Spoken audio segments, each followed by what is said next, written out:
Hello everyone. तो स्वागत है आप सबका एक बार फिर से हमारे चैनल प्रोग्रामिंग एरिना में। पिछले ट्यूटोरियल में हमने देखा था कि विजुअल स्टूडियो को कैसे इंस्टॉल करना है। हमने विजुअल स्टूडियो के इंटरफेस के बारे में जाना था और हमने एक प्रोग्राम भी लिखा था। आज का ट्यूटोरियल बहुत खास होने वाला है क्योंकि आज हम लोग जानने वाले हैं डिबगिंग टेक्निक्स। अगर आप एक सक्सेसफुल सॉफ्टवेयर डेवलपर बनना चाहते हैं तो आपको डिबग करने का तरीका बहुत अच्छे से आना चाहिए। अगर आपको कोड को डिबग करने का तरीका पता है तो कितना भी बड़ा से बड़ा कोड हो और उसमें कोई भी इश्यूज़ हो, आपको फिक्स करने में ज़्यादा टाइम नहीं लगेगा। तो चलिए शुरू करते हैं। तो शुरू करने से पहले हम लोग जानते हैं कि आज हम लोग क्या सीखने वाले हैं। हम लोग शुरू करेंगे ब्रेक पॉइंट से।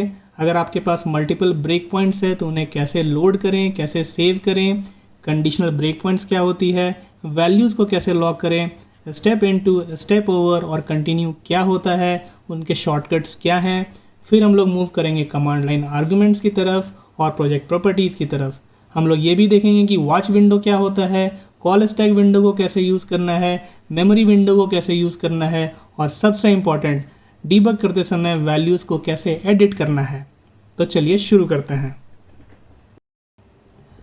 तो डीबग करने के लिए पहले हम इस प्रोग्राम को थोड़ा मॉडिफाई कर लें।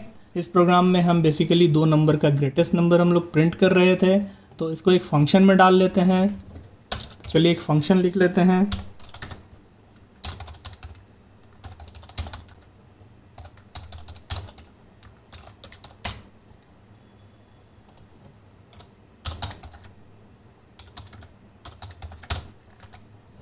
अब यहाँ जो भी कोड है इसको उठा करके हम लोग इस फंक्शन में डाल देते हैं और इस फंक्शन को यहाँ से हम लोग कॉल कर लेते हैं।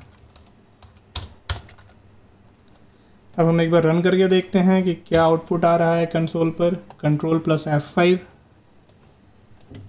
Please enter 2 numbers. हमने यहाँ पर दिया 11 एंड 45। जब हम एंटर करेंगे तो ये हमारा सही रिजल्ट दे रहा है, 45 इज़ ग्रेटर देन 11। तो अब इसके पीछे हो क्या रहा है, तो ये जानने के लिए हमें डीबग करना होगा। तो चलिए हम लोग डीबग करना स्टार्ट करते हैं। तो डीबग करने के लिए सबसे पहले हमें क्या करना होगा, हमें ब्रेक पॉइंट लगाना होगा। आपको भी पता है कि सबसे पहला जो प्रोग्राम एग्जीक्यूशन का जो कॉल आता है वो आता है मेन फंक्शन में। अगर आपको नहीं पता है तो ये मेन फंक्शन हमारा ऑपरेटिंग सिस्टम कॉल करता है। इसका भी कॉल स्टैक मैं आप लोगों को दिखाऊंगा। तो ब्रेक पॉइंट लगाने के लिए जिस भी लाइन पर आपको ब्रेक पॉइंट लगाना है, आप उस लाइन पर जा कर के यहाँ लेफ्ट साइड में क्लिक करेंगे। आपको एक ग्रे सर्किल दिख रहा है। आप जब इसको क्लिक करेंगे तो यहाँ पर रेड सर्किल बन जाएगा। इसका मतलब कि ब्रेक पॉइंट एक्टिव हो चुका है। अब जब आप इसको रन करेंगे तो ब्रेक पॉइंट सबसे पहले इस लाइन पर हिट करेगा। डिबगिंग स्टार्ट करने के लिए हम डिबग में जा कर के स्टार्ट डिबगिंग कर सकते हैं, नहीं तो अपने कीबोर्ड से F5 प्रेस कर सकते हैं। मैं अपने कीबोर्ड से F5 प्रेस करता हूं और देखता हूं क्या होता है। तो हम यहां पर देख सकते हैं एक येलो कलर का एरो आ चुका है लाइन नंबर 16 पर और हमारा ये कंसोल अभी एम्प्टी है। अब इस लाइन को एग्जीक्यूट करने के लिए हमें इस लाइन के आगे बढ़ना होगा। उसके लिए हमें जाकर के डीबग में स्टेप ओवर करना होगा, जिसका कि शॉर्टकट है F10। तो मैं F10 दबाता हूँ और देखता हूँ हमारे कंसोल पर क्या प्रिंट होता है। हमारे कंसोल पर प्रिंट एंटर 2 नंबर्स प्रिंट हो चुका है। इसका मतलब लाइन नंबर 16 एग्जीक्यूट हो चुका है। जब हम लोग नेक्स्ट लाइन एग्जीक्यूट करते हैं, फिर से हम लोग F10 दबाते हैं तो ये विंडो खुल करके आ जाता है। इसका मतलब अब एप्लीकेशन एक्सपेक्ट कर रहा है कि यूज़र 2 नंबर डालेगा। तो चलिए बिना देर किए हुए 2 नंबर इनपुट कर देते हैं। पहला नंबर हम डालते हैं 11, दूसरा नंबर हमारा 45। जब हम एंटर करते हैं तो वापस यहाँ पर लाइन नंबर 18 पर आ जाता है हमारा येलो एरो। इसका मतलब अब जो नेक्स्ट स्टेटमेंट एग्जीक्यूट होने वाला है वो है लाइन नंबर 18 पर। तो यहाँ पर हम देखेंगे हमारे पास एक फंक्शन है जो कि अभी अभी हमने लिखा था। अब इस फंक्शन को डिबग करने के लिए हमें इस फंक्शन के अंदर जाना होगा। उसके लिए हम करेंगे स्टेप इनटू। स्टेप इनटू का शॉर्टकट है, आप यहाँ पर देख सकते हैं, F11 अगर आप अपने कीबोर्ड से प्रेस करेंगे तो देखिएगा इस लाइन नंबर 5 पर यहाँ पर ये एरो आ जाएगा। अब जो मेन कंपैरिजन है, जो मेन फंक्शनैलिटी है वो ये फंक्शन में है और यहाँ पर वही एग्जीक्यूशन होगा। यहाँ पर देखिए तो वैल्यू A11 एंड B45 पास हो चुका है, जो कि हमने यूज़र से इनपुट लिया था। अब हम आगे बढ़ते हैं। आगे बढ़ने के लिए हम F10 दबाएंगे क्योंकि पहला कंडीशन सेटिस्फाई नहीं हुआ है, इसीलिए इफ़ को स्किप करके ये एल्स इफ़ पर आ चुका है लाइन नंबर 7 पर। लाइन नंबर 6 एग्जीक्यूट नहीं हुआ क्योंकि a is greater than b, ये फॉल्स है। b की वैल्यू 45 है और a की वैल्यू 11 है। तो अब देखते हैं ये कंडीशन सेटिस्फाई होता है या नहीं।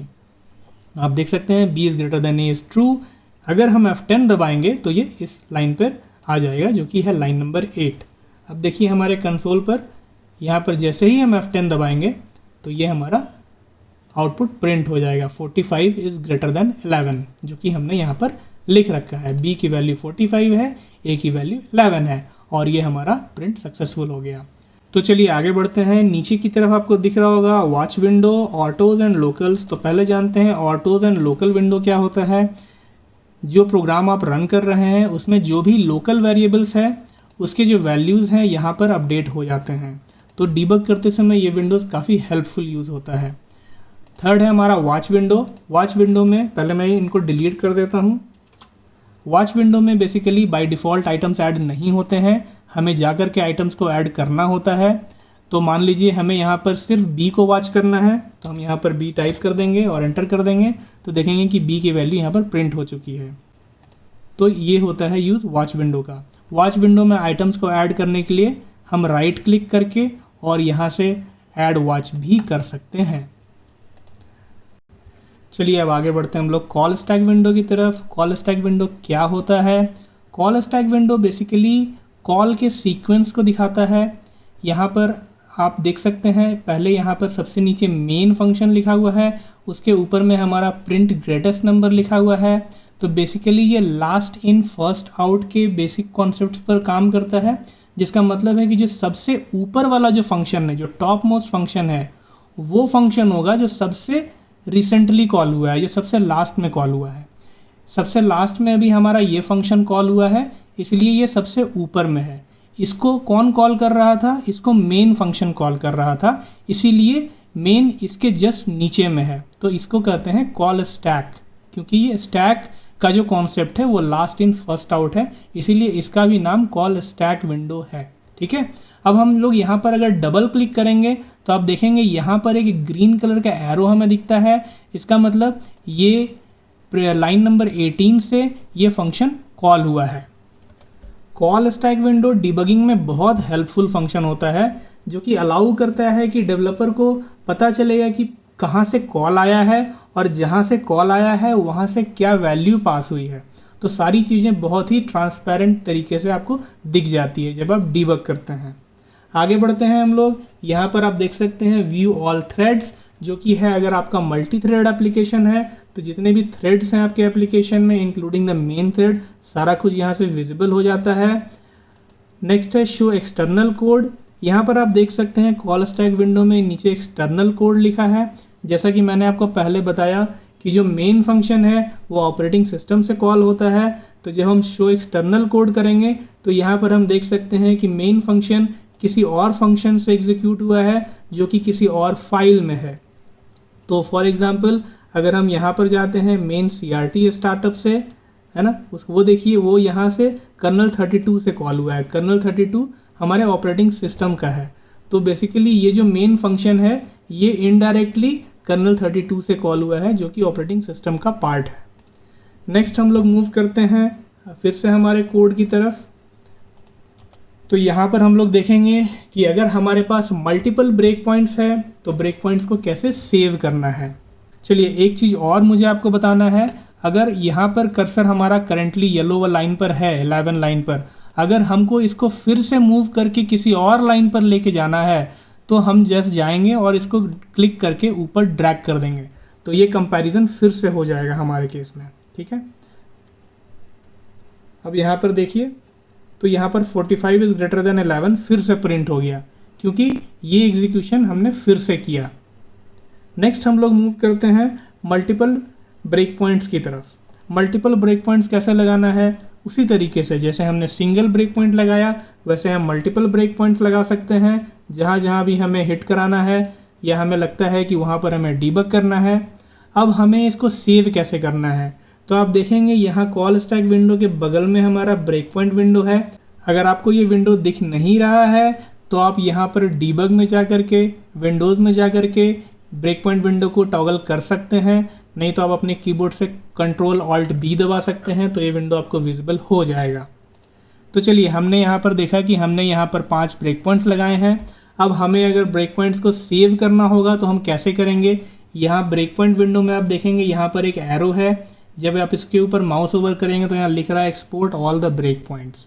तो जब हम इसको एक्सपोर्ट करेंगे तो यहाँ पर हमें एक नाम देना होगा। लेट्स से हमने एक नाम दिया माई ब्रेक पॉइंट _01। तो चलिए पहले ब्रेक पॉइंट्स को डिलीट कर लेते हैं। ब्रेक पॉइंट्स को डिलीट करने के लिए आप उन ब्रेक पॉइंट्स पर वापस से क्लिक कर सकते हैं, नहीं तो इसका शॉर्टकट है Ctrl+Shift+F9। Ctrl+Shift+F9 अगर आप दबाएंगे तो यहाँ पर आपके पास ऑप्शन आएगा, do you want to delete all the break points. अगर आप येस करेंगे तो सारे ब्रेक पॉइंट्स डिलीट हो जाएंगे। चलिए हम ब्रेक पॉइंट्स को इंपोर्ट करके देखते हैं। जब हम ब्रेक पॉइंट्स को इंपोर्ट करेंगे तो उस XML को अगर हम लोड करेंगे तो सारे ब्रेक पॉइंट्स उन्हीं जगहों पर लोड हो जाएंगे। तो ये तरीका है ब्रेक पॉइंट्स को एक्सपोर्ट और इंपोर्ट करने का। तो चलिए अब हम लोग मूव करते हैं अपने अगले कॉन्सेप्ट की तरफ, जो है कमांड लाइन आर्ग्यूमेंट्स। तो कमांड लाइन आर्ग्यूमेंट्स देने का मुख्य उद्देश्य ये होता है कि हम प्रोग्राम को रन टाइम पर स्पेसिफिक वैल्यूज़ प्रोवाइड कर सकें। इसका हम लोग ऑटोमेशन में भी यूज़ कर सकते हैं या डिबगिंग पर्पज़ के लिए भी ये काफ़ी यूज़फुल होता है। तो चलिए देखते हैं हम कमांड लाइन आर्ग्यूमेंट्स कैसे पास कर सकते हैं। तो अगर हम विजुअल स्टूडियो से कमांड लाइन आर्ग्यूमेंट पास करना चाहते हैं तो हमें पहले प्रोजेक्ट की सेटिंग में जाना होगा। तो चलते हैं अपने सॉल्यूशन एक्सप्लोरर की तरफ। हमने सॉल्यूशन एक्सप्लोरर ओपन किया। अब यहाँ पर हमें अपना प्रोजेक्ट दिख रहा होगा। हमें प्रोजेक्ट प्रॉपर्टीज़ में जाना है। इसके लिए हमें प्रोजेक्ट पर राइट क्लिक करना होगा और सबसे नीचे आप देखेंगे प्रॉपर्टीज़। तो या तो हम यहाँ पर से प्रोजेक्ट प्रॉपर्टीज़ में जा सकते हैं, नहीं तो कीबोर्ड का शॉर्टकट है Alt+Enter।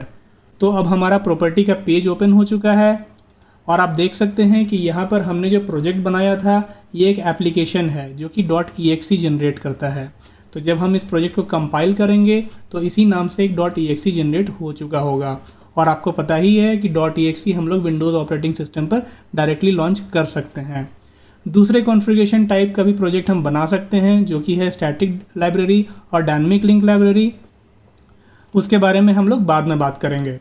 तो चलिए वापस आते हैं अपने कमांड लाइन आर्गूमेंट्स पर। कमांड लाइन आर्गूमेंट्स पास करने के लिए प्रॉपर्टीज़ में हमें डिबगिंग में जाना होगा और यहाँ पर आप देख सकते हैं कमांड आर्गूमेंट्स करके एक ऑप्शन है। यहाँ राइट साइड में आपको जो भी कमांड आर्गूमेंट इस एप्लीकेशन को पास करना है वो यहाँ पर आप दे सकते हैं। मान लीजिए हमने यहाँ पर कोई वैल्यू दिया 88 और 45 और मान लीजिए साथ में हमने कुछ स्ट्रिंग भी दिया हेलो वर्ल्ड। अब अगर हम इसको अप्लाई करते हैं, आपने देखा हमने यहाँ पर 3 आर्गूमेंट दिया है। पहला आर्गूमेंट है 88, दूसरा 45 और तीसरा एक स्ट्रिंग है जो कि हेलो वर्ल्ड है। अब हम इसको अप्लाई करते हैं। अब हम देखेंगे कि ये आर्गूमेंट हमारे मेन फंक्शन में आएगा, तो उसके लिए हमें मेन फंक्शन को थोड़ा सा मॉडिफाई करना होगा। मेन फंक्शन में हमें पैरामीटर्स ऐड करने होंगे। 2 पैरामीटर आते हैं, पहला होता है आर्गूमेंट का काउंट और दूसरा होता है एक अरे जिसमें कि आर्गूमेंट के वैल्यूज़ आते हैं। तो चलिए लिखते हैं इसे। int argc is the argument count और जो दूसरी वैल्यू आएगी वो आएगी char star argv जो कि एक अरे होगा। अब जब हम इसको एग्जीक्यूट करेंगे तो हम देखेंगे कि यहाँ पर आर्गूमेंट की काउंट, जितने भी आर्गूमेंट हमने दिए हैं वो यहाँ पर आ जाएगा और जितने भी वैल्यूज़ हमने अंदर डाल चुके हैं प्रोजेक्ट की प्रॉपर्टीज़ में वो वैल्यूज़ हम यहाँ से फेच कर सकते हैं। तो चलिए हम यहाँ पर ब्रेक पॉइंट लगाते हैं, इस प्रोजेक्ट को बिल्ड करते हैं और डिबगिंग स्टार्ट करते हैं F5। अब आप देख सकते हैं डिबगिंग स्टार्ट हो चुका है। argc की वैल्यू यहाँ पर 4 है। अब आप बोलेंगे कि हमने तो 3 ही आर्गूमेंट दिया, अब यहाँ पे 4 क्यों आ रहा है? तो मैं बताता हूँ आपको। तो argv में जो पहला एंट्री रहेगा वो रहेगा एप्लीकेशन का पाथ, जो दूसरा एंट्री रहेगा वो हमारा आर्गूमेंट रहेगा जो हमने प्रोजेक्ट प्रॉपर्टीज में दिया है।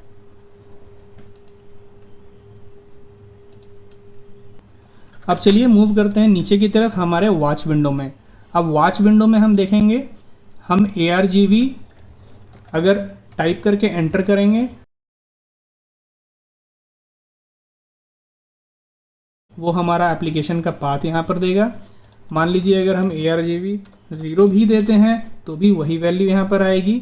ARGV1 अगर हम देते हैं जो कि है 88 जो हमने प्रॉपर्टीज़ में दिया था, ARGV2 में हम देख सकते हैं 45 आ रहा है, और ARGV3 में हम देख सकते हैं हेलो वर्ल्ड आ रहा है। ARGV4 अगर हम टाइप करेंगे तो यहाँ पर नल आएगा क्योंकि हमने कोई भी फोर्थ आर्गुमेंट दिया ही नहीं है। तो चलिए देखते हैं कि एप्लीकेशन में हम किस तरीके से इन वैल्यूज़ को फेच करके प्रिंट कर सकते हैं। उसके लिए हम इसको पहले स्टॉप करते हैं। तो पहले तो हम एक लूप लगा लेते हैं।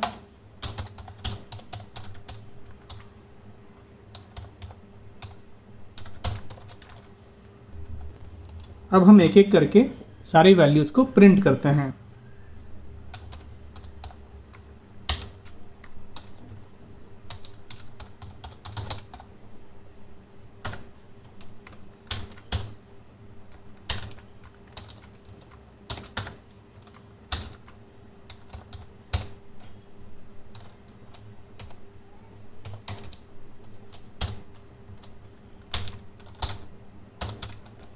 अब आप देख रहे होंगे हमें यहाँ पर एरर दे रहा है। क्यों एरर दे रहा है? क्योंकि यहाँ पर हमने std कोलन कोलन नहीं लगाया है।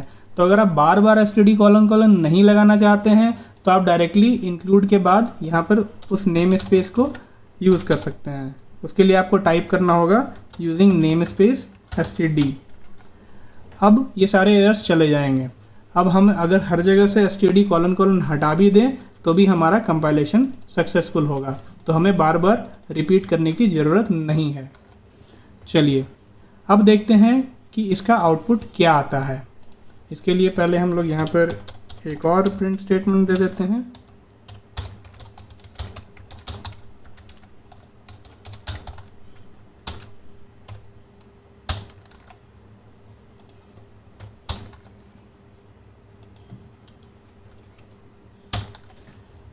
तो जब अब हम इसे रन करेंगे, पहले हम लोग इसको बिल्ड कर लेते हैं। अब हम इसे रन करते हैं तो आप देखेंगे कमांड लाइन आर्ग्यूमेंट्स, आर्गुमेंट 0 आ गया हमारा एप्लीकेशन का पाथ। आर्गुमेंट 1 से हमारी वैल्यूज़ स्टार्ट हुई हैं जो हमने एप्लीकेशन की प्रॉपर्टी में दिया था 88, 45 एंड हेलो वर्ल्ड। तो इस तरीके से हम लोग कमांड लाइन आर्गुमेंट को यूज़ करते हैं।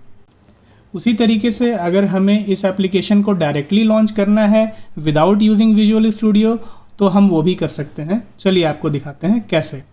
तो ये प्रोजेक्ट जब हमने कंपाइल किया तो हमने जैसे बताया आपको ये एप्लीकेशन बन चुका है। तो एप्लीकेशन किस पाथ पर बना है, हमारे पास ये पाथ अवेलेबल है। यहाँ पर एप्लीकेशन बन चुका है तो इसको कॉपी करते हैं, इस पाथ पर हम लोग जाते हैं। उसके पहले हम विजुअल स्टूडियो को पहले स्टॉप कर देते हैं। अब हम जब इस पाथ पर जाएंगे तो हमें दिखेगा कि यहाँ पर myapp01.exe बन चुका है। तो अब इसको हमें लॉन्च करना है तो उसके लिए हम पहले कमांड प्रॉम्प्ट ओपन कर लेते हैं। कमांड प्रॉम्प्ट ओपन करने के लिए आप रन में जा कर के cmd टाइप कर सकते हैं। नहीं तो अगर इसी पाथ पर आपको कमांड प्रॉम्प्ट ओपन करना है तो यहाँ पर आप ऊपर क्लिक करेंगे, जब ये हाईलाइट हो जाएगा तो यहाँ पर से भी आप cmd टाइप कर सकते हैं। जब आप ऐसा करेंगे तो आप देखेंगे यहाँ पर इसी पाथ पर ये कमांड प्रॉम्प्ट ओपन हो चुका है। अब यहाँ पर डायरेक्टली हम ये माई फर्स्ट ऐप चला सकते हैं। तो बिना आर्गुमेंट के अगर हम इसे डायरेक्टली चलाएंगे, एंटर करेंगे तो कमांड लाइन आर्गुमेंट में कोई भी वैल्यूज़ नहीं आएंगे, ओनली आर्गुमेंट 0 जो बाय डिफ़ॉल्ट आता है application.exe वही आएगा। अब 2 नंबर्स जो हमारा प्रोग्राम हमने लिखा था वो हम देते हैं, पहले 11 और 45। तो यहाँ पर 45 इज़ ग्रेटर देन 11 आ गया। मान लीजिए हम यहाँ से कमांड लाइन आर्गुमेंट देते हैं तो किस तरीके का रिजल्ट आएगा वो भी हम देख लेते हैं। मान लीजिए पहले हमारा फर्स्ट कमांड हमारा है 1, दूसरा कमांड हमारा है 2, तीसरा कमांड नंबर 3, चौथा कमांड 1.5। इस तरीके से हम कुछ भी दे सकते हैं। मान लीजिए हमने 5 आर्गुमेंट दिया इस एप्लीकेशन के साथ, तो ये पाँचों आर्गुमेंट कहाँ जाएगा? ये पाँचों आर्गुमेंट हमारे मेन फंक्शन में जाएगा, यहाँ पर, है ना। और जो हम कर रहे हैं जिस तरीके से प्रोसेस, अभी हम कुछ नहीं कर रहे हैं, अभी बस हम उन्हें प्रिंट कर रहे हैं। तो अभी जब हम कमांड प्रॉम्प्ट से भी रन करेंगे उसको तो भी बस वो पांचों प्रिंट हो जाएंगे। तो देखते हैं इसको एंटर करके। तो अब देखिए पहला आर्गुमेंट हमारा ये एप्लीकेशन जो बाय डिफ़ॉल्ट प्रिंट होता है। अगर हम चाहें तो इसे इग्नोर भी कर सकते हैं, हम कमांड आर्गुमेंट 1 से प्रिंट कर सकते हैं 1 2 3 4 एंड 5। तो इस तरीके से ये डिबगिंग में काफ़ी यूज़फुल होता है। तो चलिए बढ़ते हैं अपने नेक्स्ट कॉन्सेप्ट की तरफ, जो है मेमोरी विंडो। अब मेमोरी विंडो को हम लोग कैसे यूज़ करते हैं, उसके लिए पहले हमें डिबगिंग स्टार्ट करना होता है। तो स्टार्टिंग में चलिए हम एक ब्रेक पॉइंट लगा देते हैं। जब हम F5 करेंगे तो मेमोरी विंडो ओपन करने के लिए हमें डिबग में जाना होगा, विंडोज़, और यहाँ पर आप देख सकते हैं नीचे में मेमोरी। तो 4 मेमोरी विंडो बाय डिफ़ॉल्ट हैं, आप उनमें से किसी को भी यूज़ कर सकते हैं। चलिए हम लोग मेमोरी विंडो 1 ओपन करते हैं। जब मेमोरी विंडो 1 ओपन करेंगे तो कोई भी एड्रेस हम यहाँ पर चेक कर सकते हैं कि उस एड्रेस में कौन सी वैल्यू है। मान लीजिए ये char pointer ARGV of 0, ARGV of मान लेते हैं हम 0th इंडेक्स को चेक करते हैं। जब हम एंटर करेंगे तो देखेंगे ARGV 0 कन्वर्ट हो गया एक एड्रेस में। अब इस एड्रेस पर क्या वैल्यू है, यहाँ पर आपको ASCII वैल्यूज़ दिखेंगे उसके, और यहाँ पर आपको दिखेगा वो पाथ जो कि हमारा प्रोग्राम का पाथ है, जो कि ये ARGV 0 है। ARGV 3 अगर हमें देखना है तो ARGV 3 for example let's see ARGV 3 हम यहाँ पर एंटर करेंगे तो ये एक एड्रेस में कन्वर्ट हो जाएगा। अब इस एड्रेस पर हेलो वर्ल्ड है। अब एक और चीज़ आपको बताते हैं, एक विंडो है हमारे पास इमीडिएट विंडो। इमीडिएट विंडो में हम डायरेक्टली किसी भी वेरिएबल का एड्रेस देख सकते हैं। तो देखते हैं वो इमीडिएट विंडो किधर आएगा। इमीडिएट विंडो यहाँ राइट साइड में आप देख रहे हैं, call stack, break point, exception setting, command window और इमीडिएट विंडो। इमीडिएट विंडो में आप directly ARGV of for example आप ARGV 3 की एड्रेस देखना चाहते हैं तो ARGV 3 लिख करके आप अगर एंटर करेंगे तो यहाँ पर उसकी वैल्यू भी आपको दिख जाएगी और उसका एड्रेस भी दिख जाएगा। देख सकते हैं आप, यहाँ भी वही एड्रेस है जो यहाँ पर प्रिंट हो चुका है। तो इस तरीके से आप इमीडिएट विंडो को यूज़ कर सकते हैं to make your debugging faster. तो चलिए बढ़ते हैं दोस्तों अपने नेक्स्ट कॉन्सेप्ट की तरफ, जो है वैल्यूज़ को कैसे एडिट करें जब हम डिबग कर रहे हों। तो मान लीजिए हम डिबग कर रहे हैं और हमें वैल्यू को एडिट करना है। तो उसके लिए चलिए सबसे पहले हम इस फंक्शन के अंदर जाते हैं, यहाँ ब्रेक पॉइंट लगाते हैं। अब जब हम F5 करेंगे तो ये फंक्शन हिट होगा। उसके पहले हमें वैल्यूज़ इनपुट करने होंगे। तो चलिए F5 करके कंटिन्यू करते हैं। जब हम कंटिन्यू करेंगे तो यहाँ पर मुझसे पूछा जाएगा प्लीज़ एंटर 2 नंबर्स। अब हम 2 नंबर एंटर करते हैं। मान लीजिए हमने एंटर किया 45 और 65, फिर हमने एंटर किया। अब हमारा ब्रेक पॉइंट यहाँ पर हिट हो गया। अब जो नंबर हमें वैल्यूज़ पास हुए हैं वो आए हैं 45 और 65। अब जब हम इन्हें F10 करके आगे बढ़ेंगे तो हमें जो आउटपुट प्रिंट होगा वो आएगा 65 इज़ ग्रेटर देन 45, जो कि लाइन नंबर 9 पर हिट होगा। अब हमें मान लीजिए वैल्यूज़ को चेंज करने हैं। तो चलिए इस येलो एरो को ड्रैग करके फिर से हम ऊपर की तरफ ले जाते हैं और फिर से कंपैरिजन करते हैं। अब इस बार हम वैल्यू को चेंज करेंगे। तो ये जो B की वैल्यू है 65 है, A की वैल्यू 45 है। तो चलिए लेट्स से हम B की वैल्यू को चेंज कर देते हैं। तो नीचे आप देखेंगे ये वॉच विंडो में अगर हम B की वैल्यू यहाँ डाल दें तो ये 65 है। हम यहाँ से भी चेंज कर सकते हैं या हम ऊपर से भी चेंज कर सकते हैं। अगर हम यहाँ से चेंज करके इसको 45 करेंगे तो ये नीचे भी अपडेट हो जाएगा। साथ ही साथ ऑटो विंडो में भी ये अपडेट हो जाएगा और लोकल विंडो में भी आप देखेंगे कि ये अपडेट हो चुका है। अब जब हम F10 करेंगे तो ये इन दोनों में से किसी कंडीशन में नहीं जाएगा, ये थर्ड कंडीशन में जाएगा क्योंकि दोनों वैल्यूज़ इक्वल है 45 और 45। तो अब हमारा जो प्रिंट आएगा वो आएगा both the numbers are equal. तो अब आप लोगों ने समझ लिया कि किस तरीके से वैल्यू को एडिट करना है जब हम डिबग कर रहे हों। तो अभी तक हमने सीखा कि डिबगिंग की क्या टेक्निक्स है, ब्रेक पॉइंट्स कैसे लगाते हैं, अगर आपके पास मल्टीपल ब्रेक पॉइंट्स है तो उसे सेव कैसे करें, उनको लोड कैसे करें, कंडीशनल ब्रेक पॉइंट्स क्या होती हैं, वैल्यूज़ को कैसे लॉक करें, प्रोजेक्ट की प्रॉपर्टीज़ हमने देखी, हमने कमांड लाइन आर्ग्यूमेंट सीखा, स्टेप इनटू, स्टेप ओवर और कंटिन्यू, जो कि बहुत बेसिक फंक्शनैलिटी है हमारे डिबगिंग के लिए और सबसे इम्पॉर्टेंट भी है, वो हमने सीखा और हमने उसका शॉर्टकट्स भी जाना। हमने वॉच विंडो को देखा, हमने कॉल स्टैक को यूज़ किया, हम मेमोरी विंडो को देखे और सबसे इम्पॉर्टेंट वैल्यूज़ को कैसे एडिट करना है डिबग करते समय वो हमने जाना।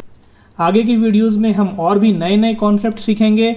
तब तक के लिए बने रहिए। अगर आप लोगों को ये वीडियो अच्छा लगा हो तो प्लीज़ लाइक और सब्सक्राइब करें। कोई भी कन्फ्यूज़न हो तो कमेंट बॉक्स में अपना कमेंट दें। तब तक के लिए धन्यवाद।